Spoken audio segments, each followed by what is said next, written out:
სამედიცინო კლინიკებში სეზონური ვირუსით ინფიცირების შემთხვევები მოიმატა. გორმედის ქსელის ექიმი ლია გოჩაშვილი ამბობს, რომ ამ ეტაპზე კოქსაკისა და ასევე ადენოვირუსულ ინფექციებთან ერთად სხვადასხვა სახის ვირუსები გვხვდება.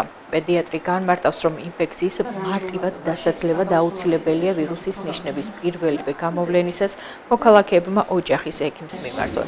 მედიკოსი იმ სიმპტომებს განმარტავს, რაც სეზონურ ვირუსებს ახასიათებს.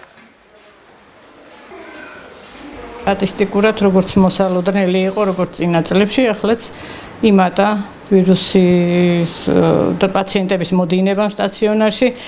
გავრცელებულია რამოდენიმე სახეობის ვირუსი, არის კოქსაკის ვირუსი, ადენოვირუსული ინფექციის შემთხვევები გვხვდება. პატარა ასაკის ბავშვებში ძირითადად გამოვლინდება მაღალი ტემპერატურით, ზოგადი ინტოქსიკაციის მოვლენებით.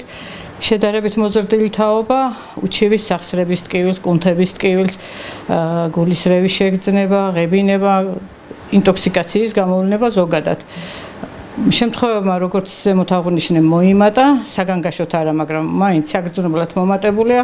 სტაციონარშიც არიან მოთავსებული პაციენტები, აღნიშნული ჩივილებით.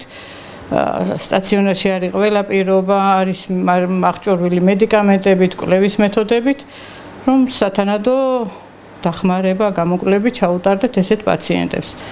რჩევები იქნება როგორც ყოველთვის, როგორც ყველა ვირუსული ინფექციის დროს, პირველ რიგში ჰიგიენური წესების დაცვა, მასობრივი თავშეყრის ადგილებში ბავშვების წაყვანისგან თავის შეკავება და პირველივე ნიშნების გამოჩენისთანავე მიმართონ ოჯახის ექიმს, არ დაიწყონ თვითმკურნალობა, იმიტომ რომ შეიძლება სავალალო შედეგი გამოიწვიოს არაპროფესიულმა და თვითმკურნალებმა შემთხვევებმა. არიან ბავშვების საშუალო სიმძიმის, საშუალოზე მძიმე შემთხვევებიც არის, მაგრამ ისე რომ გართულებული და რეფერალი განხორციელებული იყოს, ესეთი შემთხვევა ჯერ არ ქონია.